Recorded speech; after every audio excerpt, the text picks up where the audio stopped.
大家知道，在印度洋的大洋底还沉睡着几千年前的城市，而当时的城市竟然和现在的交通系统、排水系统媲美。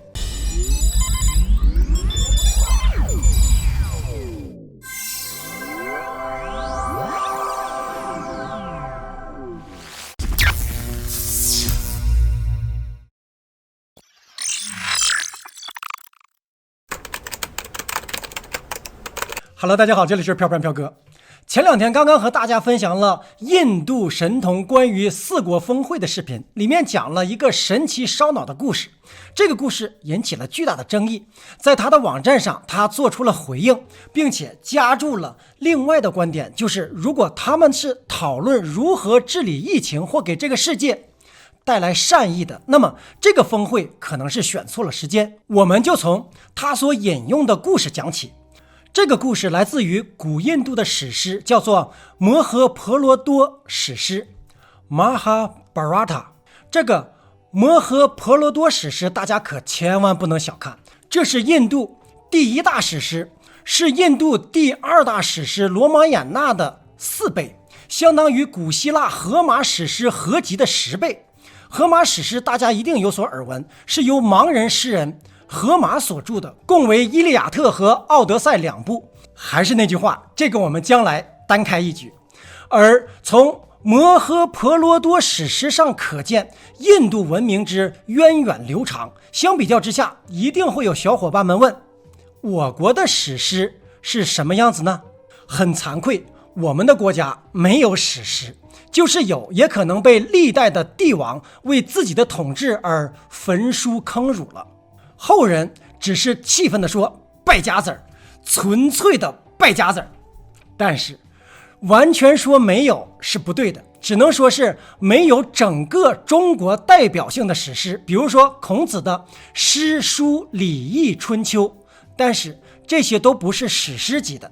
听到这里你可能感到非常的泄气了，但是我们也不能这么说，我国的3大少数民族的史诗还是能够填补这个空白的，也是极具说服力的。一是藏族英雄史诗《格萨尔王传》，二是柯尔克孜族史诗《马纳斯》，三是蒙古族英雄史诗《江格尔》。看来我们还得单开一局。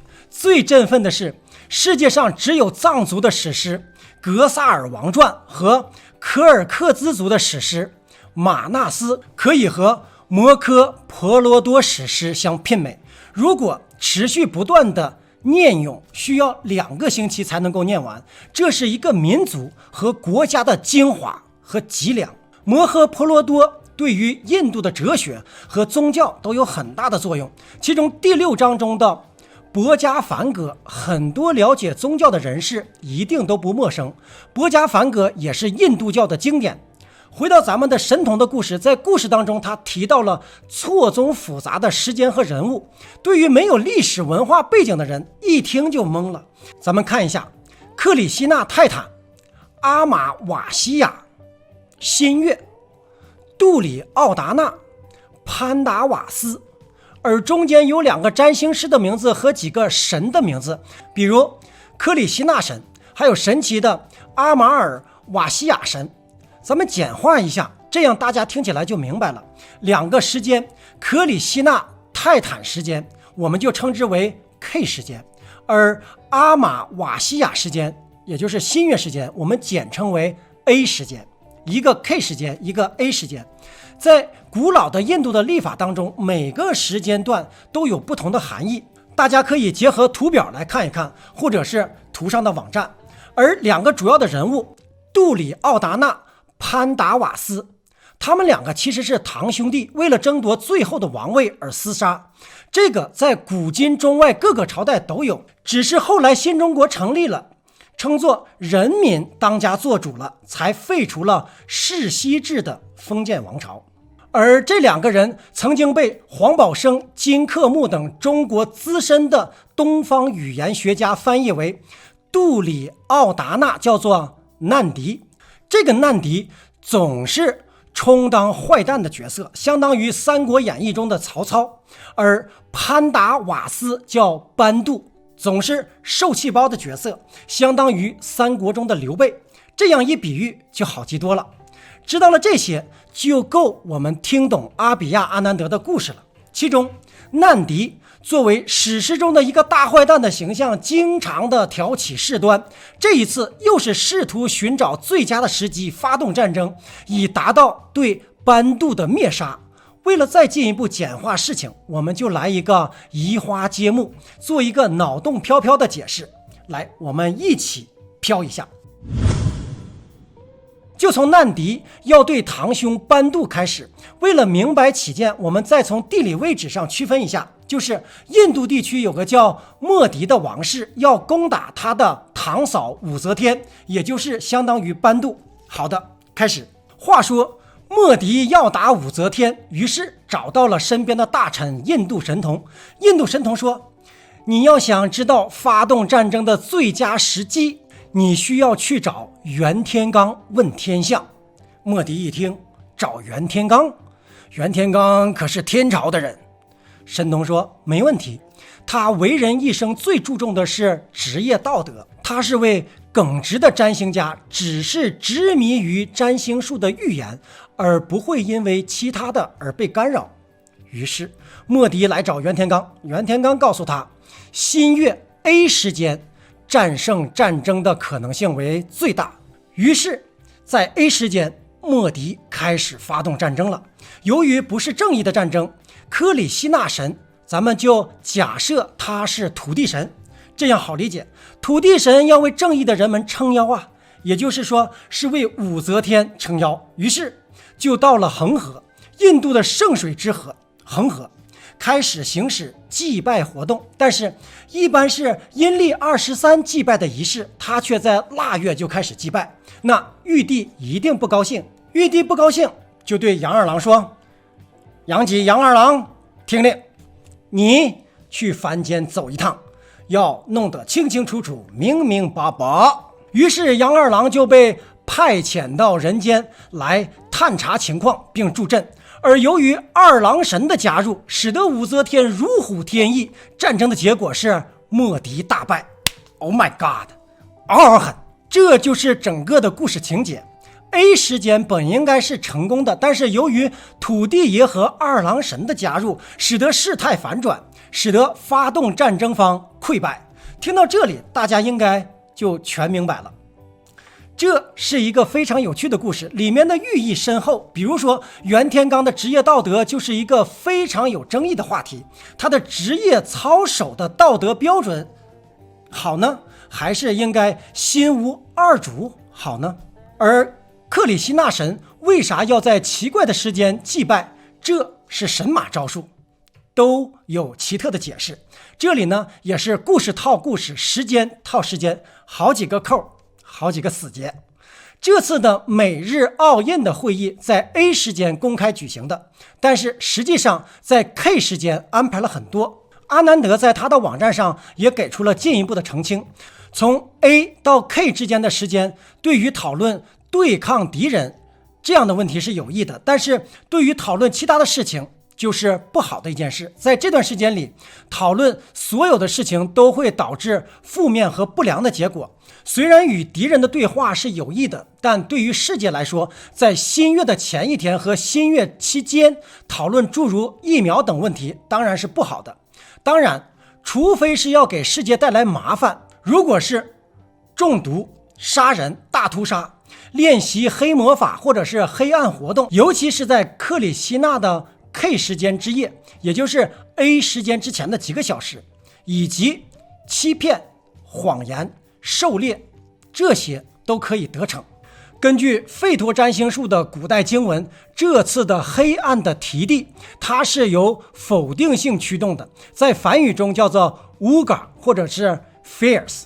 印度神童讲到，我们的祖先 Mahashis 谨慎地避免了它。提地是负面影响巨大的时刻。根据吠陀经，这是任何发起的事情都可能对世界不利和不利的时期。在此时间范围之内，不应该开始任何的为全球的利益的活动。总结一下阿比亚所讲的，就是几个大国在错误的时间讨论世界有益的事情是不会成功的。如果他们谈论的是阴谋或对世界有害的事情，则可能成功。阿比亚是在暗示他们将会商讨开战而不会成功吗？阿比亚的喊话是：您是否不知道举办这样的会议的影响呢？您的领导者是否表现出自己的意志，违背大自然的规则，并在最令人憎恶的时间举行高级别的会议，对周围的人造成伤害呢？还是您想在这段时间成功的串谋呢？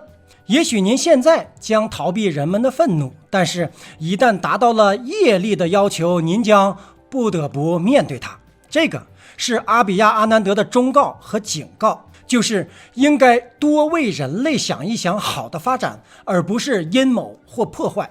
阿比亚也说，我也知道媒体会猛烈地攻击我的观点，或者是保持沉默，而将注意力集中在那些众所周知的宣传上。他说，我喜欢讲真相，无论他对大媒体偏颇的耳朵和声音有多痛苦。这又是一个时代的名言。Oh my God， 嗷嗷狠。阿比亚讲到，他理解这些信息不是我自创的，它来自婆诃摩罗多我们大祖先马哈希的话，以及奎师那阁下的话。我仅仅是在最需要的时候毫不犹豫地讲了出来。另外，在视频中他也提到了当时的战争用到了如原子弹和声纳系统等具有十分强大威力的武器。人们开始质疑，公元前3000年，也就是距今5000年之前，这是不是在瞎说瞎编呢？确切来说，在印度当时到底发生了什么，没有人能够知道。大家知道，在印度洋的大洋底还沉睡着几千年前的城市，而当时的城市竟然和现在的交通系统、排水系统媲美，而当时的核爆也不是没有可能的。在艾利希·丹尼肯1968年的《诸神的战车：未解之谜》一书当中，引述婆诃摩罗多有古尔卡乘着快速的维玛纳向敌方3城市哈拉巴、摩亨佐达罗、鲁纳纳尔发射了天火，而这个天火似有整个的宇宙力，其亮度犹如万个太阳，烟火如柱子一般滚入天空，其壮观无比。他坚信当时的印度有核弹或者有外星人参战，而后来由此还获得了诺贝尔文学奖的提名。我们可能没有办法直接的对不知道的事物说 no。 当然，对于一生致力于科学或者工程的小伙伴们，很难想象这些，更不用说是接受了。不过没有关系，关注频道，我们会逐步的一点一点的展开，或许在某个点会为你点亮一个崭新的世界。紧接着在他的视频当中，他再一次提到了咏念经文。他说，经文充满了积极和善良，一旦您这样做了，您的房屋将被照亮。在此期间，点亮一盏灯，永远不要忘记念咏、祈祷以及更多的仪式，让我们在一起变得积极起来，与我们遇到的所有的消极情绪以及事态做斗争。对于业力的影响，人们一直在探寻和探索，而吠陀经给出了详尽的解释，可惜没有多少人能够真的理解它。我们只能够且行且珍惜，相信我们会找到真理。好的，回到原始的话题，四国会议，这从占星的角度似乎没有好的结局，而且这似乎意味着一股围堵的态势将要形成了呢。中美谈判在阿拉斯加州进行的也是如火如荼，根据 CNN 等媒体报道，双方是唇枪舌剑，互不相让，而从这里人们也似乎闻到了一些雷子的味道。当然，各方的解读都不尽相同，世界似乎和平，但也是暗流涌动，希望任何人都不要为了一己私利而破坏了人类的和平。好的，今天呢就飘到这里，喜欢的请不要忘了点击订阅，我们下一期继续分享宇宙的最新解法。独在异乡为一刻，每逢孤独看飘哥 ，Peace and Joy。